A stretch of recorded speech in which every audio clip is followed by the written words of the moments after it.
한 달 반 사이에 20% 초반에 머물러 있던 윤석열 대통령 지지율이 46%까지 올라가 버린 거예요. 그러니까 거기에 영향을 안 받을 수가 없죠. 그동안 윤석열 대통령을 엄청나게 비판하고 일방적으로 싸잡아 조져대다가 이제 야 이거 이러다 큰일 나겠다 이거.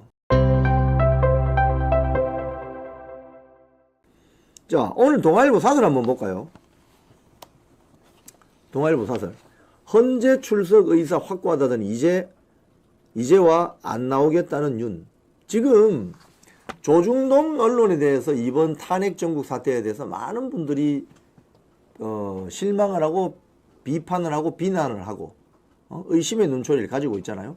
동아일보. 지금 조선일보 살짝 돌아섰습니다. 오늘 제가 조금 이따 말씀드리겠지만 중앙일보도 지금 눈치 보기 시작했습니다. 근데 동아일보 여전히 사설 칼럼에서 윤석열 대통령을 마구 비판합니다. 비판할 수 있죠.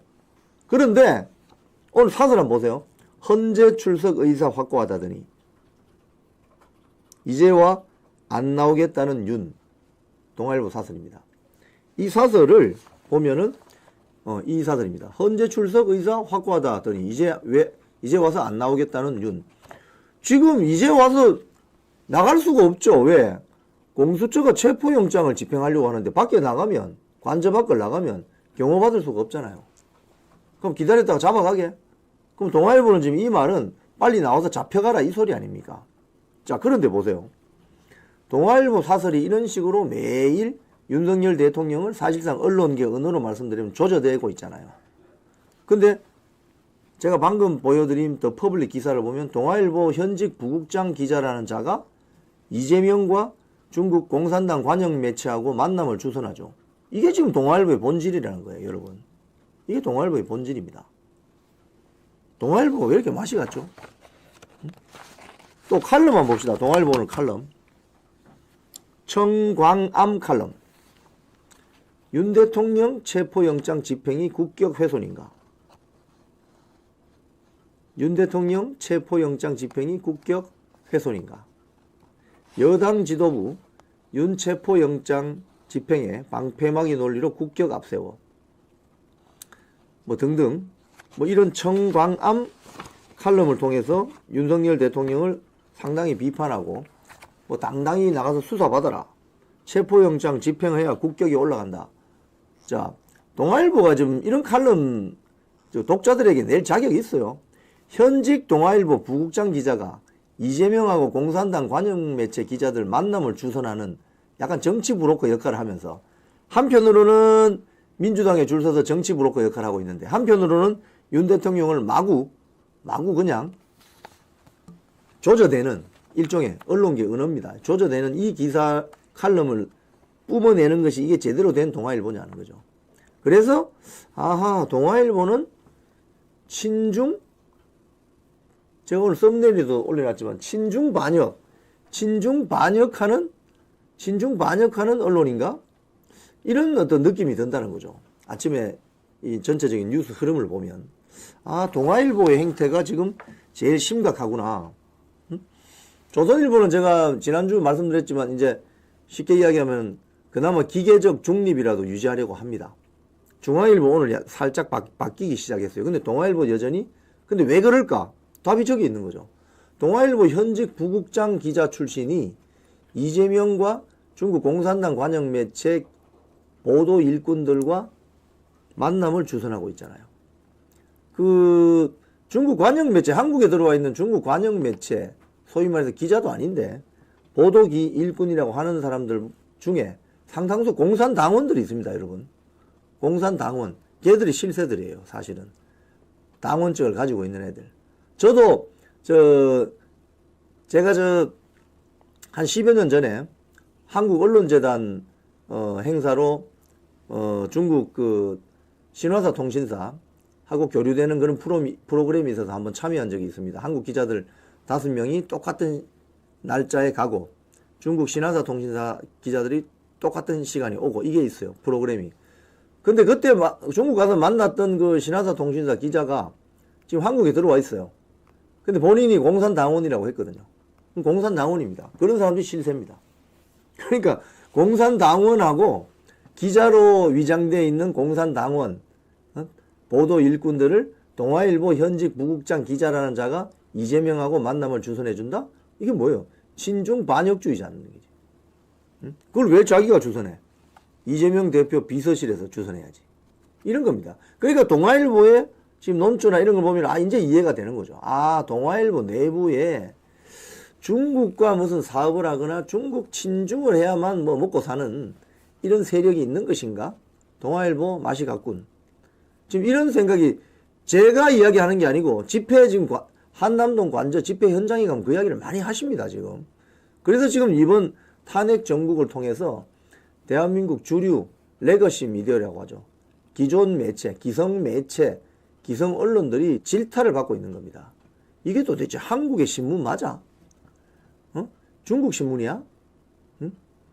그래서 뭐 저 여러 가지 또 패러디물도 나와요. 뭐 중앙일보 보고 중공일보라고 하기도 하고, 뭐 동아일보를 보고 뭐 또 뭐라고 하기도 하고, 뭐 여러 가지 그런 패러디들이 나옵니다. MBC 보고는 또 중국 문화일보, 문화방송이라 하기도 하고, 뭐 희한한 그 패러디물들이 많이 쏟아지고 있어요. 그게 다 이유가 이 탄핵 정국 과정에서 아주 일방적으로 윤석열 대통령만을 비판하고 물어뜯는 한국의 기성 주류 언론사의 보도 행태에 불만을 느낀 많은 국민들이 비판을 하고 있는 것입니다. 자, 이번에 중앙일보 한번 볼까요? 중앙일보 사설, 오늘 사설입니다. 좁혀지는 양당 지지율 격차, 여야 민심 제대로 읽어야.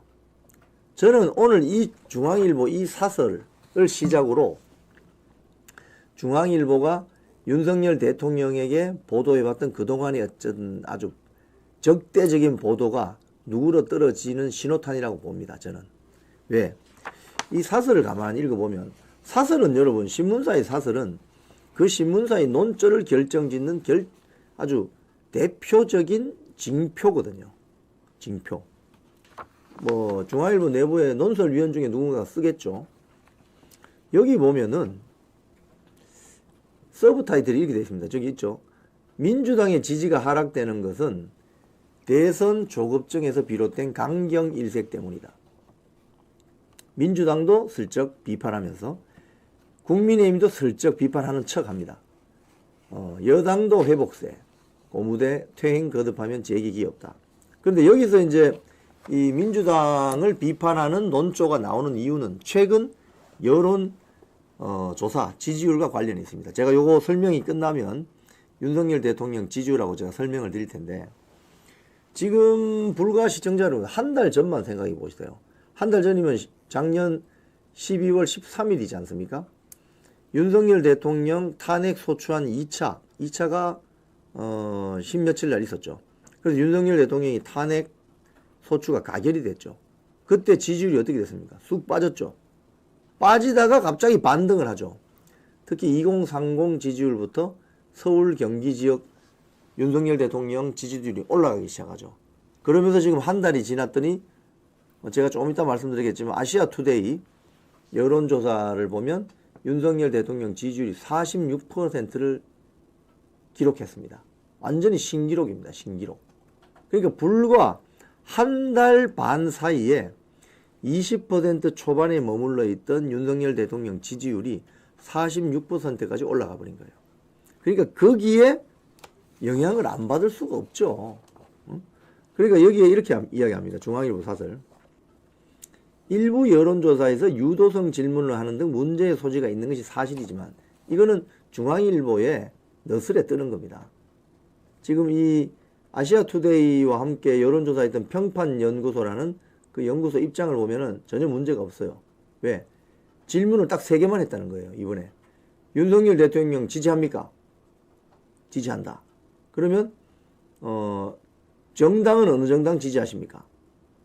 그리고 본인은 보수입니까? 진보입니까? 이 3개만 딱 물었다는 거예요. 그러니까 유도성 질문을 할 수가 없어요. 이건 너스레 뜨는 겁니다. 중앙일보가. 그동안 윤석열 대통령을 엄청나게 비판하고 일방적으로 싸잡아 조져대다가 이제 여론 지지율이 갑자기 올라가니까 야 이거 이러다 큰일 나겠다 이거. 잘못하면 중앙일보 문 닫겠는데. 그런 위기감을 가졌나? 그러면서 민심의 변화가 뚜렷이 감지되고 있다는 사실만은 부인하기 힘들다. 비굴하다 표현, 그죠? 되게 비굴한 표현이다. 전에 그 나폴레옹 이야기 드렸죠. 엘바섬에 유배돼 있을 때는 뭐 흡혈귀, 살인자, 독재자 이러다가 탈출했어요. 그리고 본토로 와서 자기를 지지하는 군대를 규합해서 다시 파리로 입성합니다. 그랬더니 뭐라고 합니까? 흡혈귀, 살인자, 파괴자, 독재자 하다가 갑자기 나폴레옹의 성인 보네파르트 하다가 나폴레옹 하다가 맨 마지막에 어떻게 됩니까? 황제 폐하 만세 이렇게 됩니다.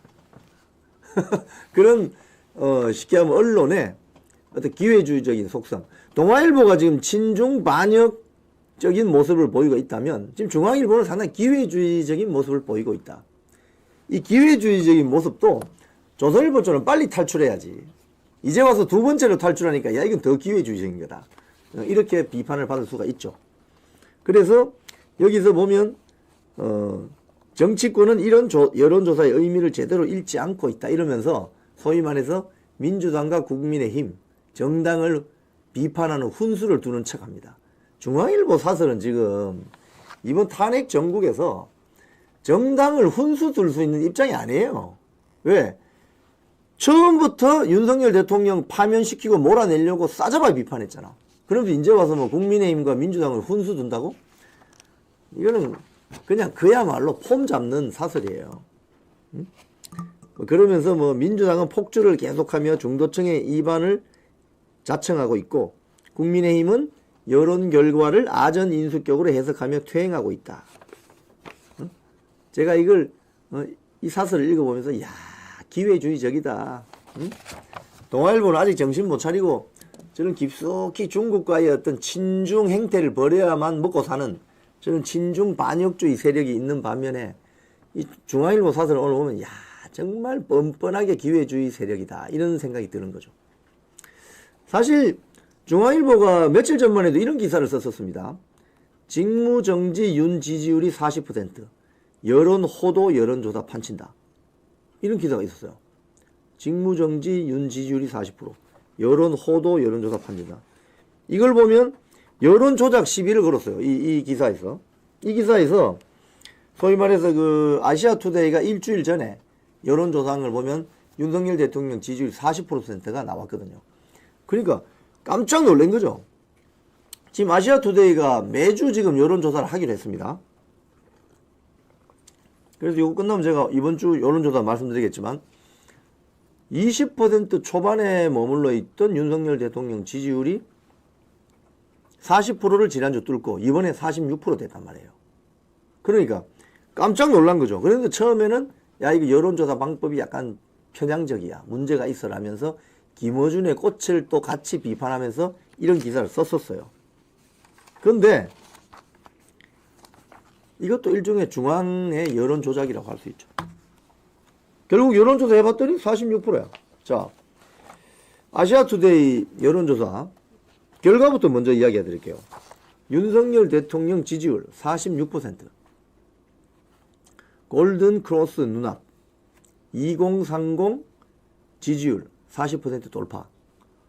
아, 이거 굉장합니다. 밑에 그래픽을 한번 보여주시죠. 네.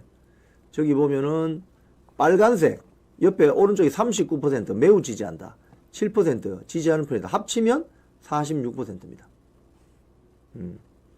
이게 여러분 지금 보면은 오른쪽이 46%, 왼쪽이 47%, 6% 이렇게 돼 있죠. 그래서 여전히 지지하지 않는 사람이 많은 것처럼 해석할 수 있지만 지난 한 달 사이에 20% 초반에 머물러 있던 윤석열 대통령에 대한 지지율이 46%까지 뚫고 올라왔다는 이게 중요합니다. 여론조사의 의미와 함의는 추세거든요. 추세. 그런데 여기 내용을 보면 상당히 의미가 있어요. 일주일 전하고 비교해 봤더니 전 연령층에서 지지율이 올랐어요. 1020은 43%. 높죠. 30대가 45%, 40대가 37%, 3040, 그죠? 30대도 높네요. 45%. 40대 37, 50대 41. 지금 4050은 친민주당 세력이 많잖아요. 6070은 53%, 61%. 높습니다. 남성이 50%. 특히 지역별 지지율을 보면 서울이 45, 인천, 경기가 45입니다. 지지율이. 긍정 지지율을 보면 네, 서울이 45, 인천, 경기가 45, 대전, 세종, 충청 52. 지금 보면 광주, 전라, 호남 지역도 34%나 됩니다. 호남 지역의 윤석열 대통령에 대한 지지율은 불과 한 2달 전만 보면 얼추 한 10% 초반 또 겨우 됐거든요. 근데 이게 34%는 올라갔다는 거예요. 20% 넘게 껑충 뛴 거죠. 대구, 경북, 부울경 51%. 이걸 보면 윤석열 대통령이 굉장히 억울하다. 뭐랄까, 피해자다. 이번 그 탄핵 정국에 있어서 가장 큰 피해자가 윤석열 대통령이다. 이렇게 국민들은 느끼고 있는 거죠. 정당 지지율도 나왔습니다. 정당 지지율을 보면은 아시아투데이 그 여론조사 결과입니다. 국민의힘이 42%, 민주당 35% 역전됐다고 나옵니다.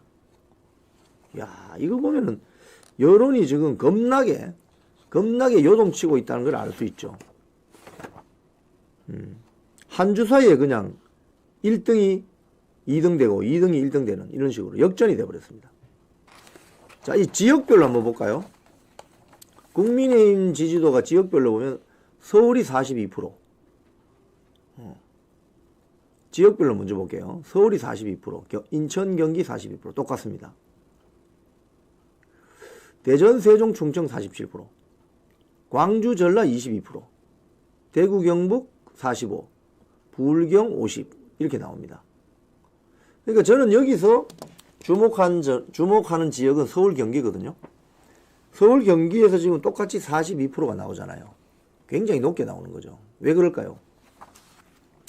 한남동 관저 집회, 광화문 토요일 집회, 이게 굉장히 영향을 주는 겁니다. 왜? 그 집회 현장에 그냥 거의 뭐 수만 명씩 움직이잖아요. 그런데 그 사람들이 다, 저도 현장에 나가 봅니다만은 지하철 타고 버스 타고 KTX 타고 움직이거든요. 그래서 KTX 1시간 거리인 대전, 세종, 충청은 47%가 딱 나오잖아요. 원래 뭐 영남 지역은 빼더라도. 그런데 여기 보면 연령별 지지율, 그 위에 보면 연령별 지지율도 보면은 1020이 37, 34가 나옵니다. 그러니까 국민의힘이 37, 민주당이 34. 그러니까 1020 세대는 국민의힘 지지율이 더 높죠. 30대도 마찬가지입니다. 40%, 36%.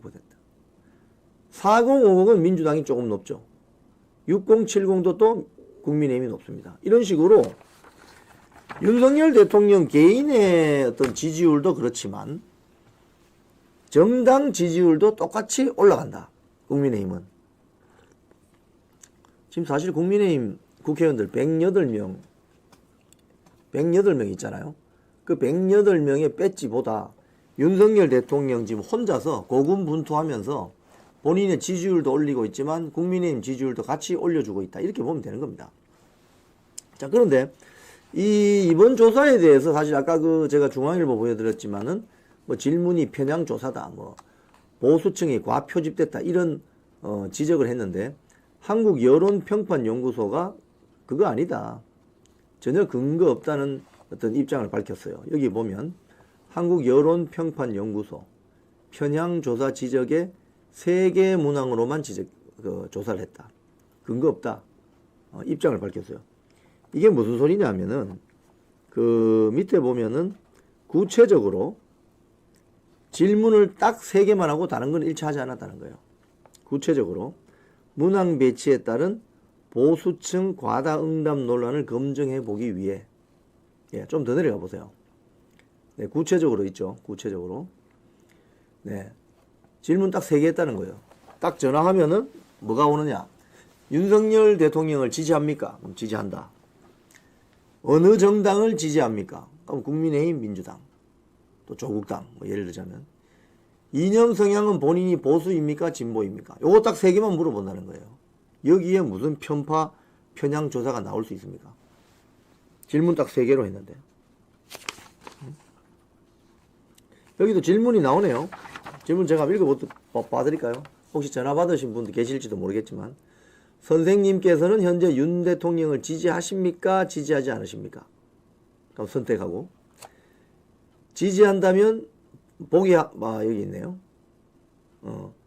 보기 항목에는 매우 지지한다면 1번, 지지하는 편이면 2번, 지지하지 않는 편 3번, 전혀 지지하지 않는다 4번, 잘 모르겠다 5번 이렇게 한다는 거예요. 여기에 무슨 편향성이 있겠습니까? 정당 지지율도 마찬가지고 이런 식으로 여론조사가 이루어졌다. 근데 펜앤마이크 분석을 보면요, 윤 대통령 탄핵 반대 여론 물타기 경계 경보 이런 기사가 있어요. 근데 펜앤마이크의 이 논점은 뭐냐면 밑에 보면은 왜 좌파 언론 매체가 이렇게 이야기할까? 첫 번째 한겨레 신문. 한겨레 신문은 탄핵 반대 여론과 국민의힘 지지도 상승을 평가절하한다. 보수 과표집을 언급한다. 이게 사실은 가짜뉴스죠. 왜냐하면 보수만 소위 말해서 집결하는 게 아니라 지금 진보 세력도 집결하고 있거든요. 그러니까 보수만 과표집 된다고 볼 수 없는 거죠. 그래서 한겨레 신문은 탄핵 여론 반대 여론이 커지고 이에 동반 윤석열 대통령 지지율과 국민의힘 정당 지지율이 올라가는 동반 상승하는 걸 평가절하하고 있다.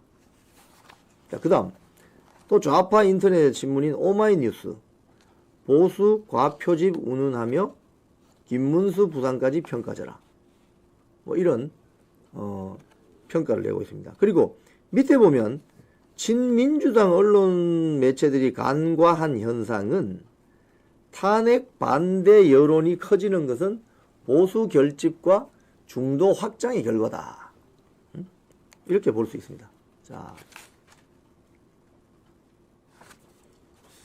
지금 이 전체적인 기사 내용을 보면 민주당하고 지금 이재명에게 불리한 여론조사 결과가 나오자 친민주당 좌파 성향 매체들이 일제히 야, 그거 편향적인 조사다. 보수 과표집이다. 이런 식으로 비판하면서 흠집 내고 있는 거죠. 실제로는. 그러면 한겨레 신문이나 오마이뉴스, 뭐 MBC 여론조사 해봐. 왜 여론조사 안 하지? 원래 10년 되면 대통령 국정 지지율 조사하는 게 원래 언론사 관례거든요. 응? 돈이 없나? 응? 한번 여론조사 해보시지. 한겨레신문, 오마이뉴스, 뭐 경향신문, 뭐 MBC 여론조사 한번 해보시지. 똑같은 질문을 한번 여론조사 해보시지. 선생님께서는 윤석열 대통령을 지지합니까? Yes or no. 얼마나 지지합니까? 1, 2, 3, 4. 선생님은 국민의힘 정당 지지합니까? 민주당 지지합니까?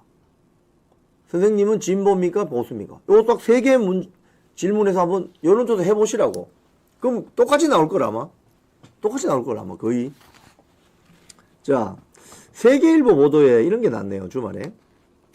지금 이 윤석열 대통령 지지율이 이렇게 46%까지 뚫는 이 현상을 어떻게 해석하느냐.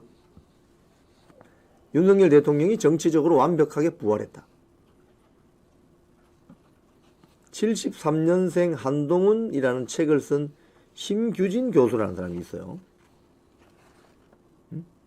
이 교수님은 뭐 73년생 한동훈이라는 책 써가지고 한동훈 붕 띄워놓고 이제는 또 한동훈 비판하고 있습니다. 여하튼 이분이 심규진 스페인 뭐 아이대 교수는 윤석열 대통령은 정치적으로 완벽하게 부활했다. 대통령을 체포하려는 시도가 거세질수록 역설적으로 윤 대통령의 정치적 입지가 더욱 강화될 것이다.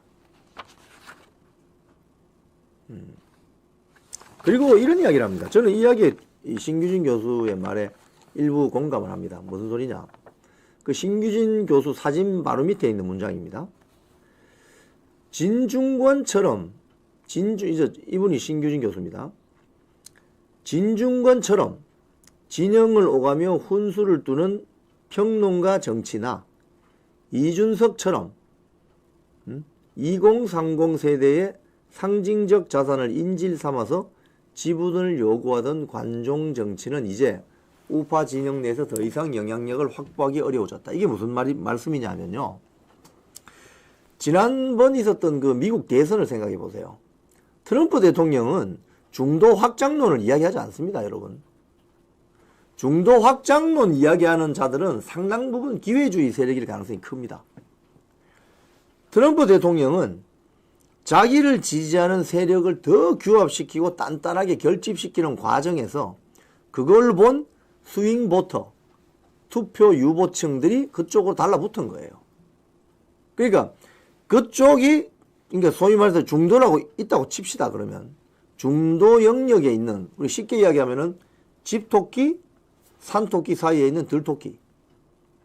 집토끼는 우리 편이다. 산토끼는 저쪽 편이다. 이 산토끼하고 집토끼는 투표를 항상 변하지 않죠. 그러니까 민주당 지지자들은 계속 민주당만 찍겠죠. 국민의힘 지지자들은 맨날 국민의힘만 찍겠죠. 이게 집토끼, 산토끼입니다. 근데 들토끼가 있죠. 들토끼 중간에. 들토끼가 어디 산토끼 쪽으로 갈 것인지 집토끼 쪽으로 갈 것인지는 들토끼가 봐서 정한다는 거예요. 즉 어느 쪽에 가면 더 내가 폼나고 좀 콩고물이 떨어질까 이 생각을 할 거 아닙니까? 들토끼는. 그죠? 그래서 그걸 집토끼 입장에서 쟤들을 잡아오기 위해서 뭐 정책을 더 좌파적으로 해야 되고 이런 것보다는 오히려 트럼프처럼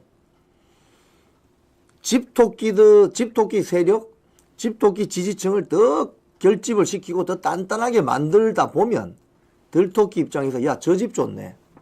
저 집 멋있다. 저쪽으로 따라가자. 이렇게 된다는 거예요.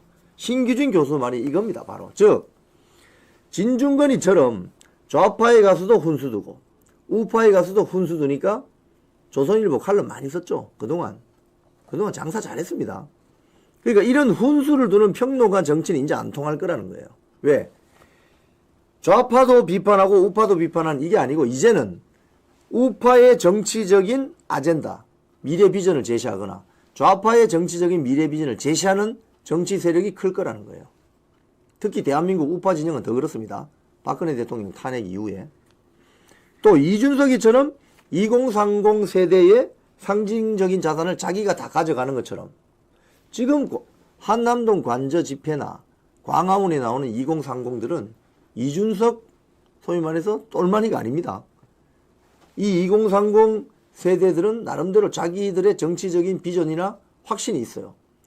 Stop the Steal이라는 미국 트럼프 대통령 슬로건을 가지고 와서 피켓팅을 만들고 그걸로 통해서 뭐 내 투표를 훔치지 마라 이것도 있지만 나의 인권, 나의 언론 자유, 나의 자유민주주의 대한민국 공화국을 훔쳐가지 마라.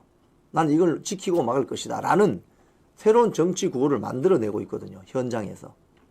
그렇기 때문에 진중권이나 이준석이 같은 이런 소위 말해서 정치를 일종의 비즈니스처럼 한다는 사람에게는 앞으로 기회가 없을 것이다. 이 진단을 하는 겁니다. 저도 이 진단에 상당 부분 공감이 됩니다. 또 하나의 또 지적은 국민의힘 내부에서 윤 대통령과 거리를 두면서 책임을 회피하려고 했던 기회주의적 태도가 더는 유지되기 힘들 것이다. 그래서 윤석열 대통령은 이제 분명한 캐스팅 보트를 쥐고 우파 내부의 권력 구조의 주도권을 쥐게 되었다. 상당히 제가 봤을 때는 신선하고 적확한 지적으로 저는 보여집니다. 진작에 그 73년 한동훈 73년생 한동훈이라는 책보다는 이런 리더십에 좀 집중했으면 더 좋은 책이 나올 뻔했는데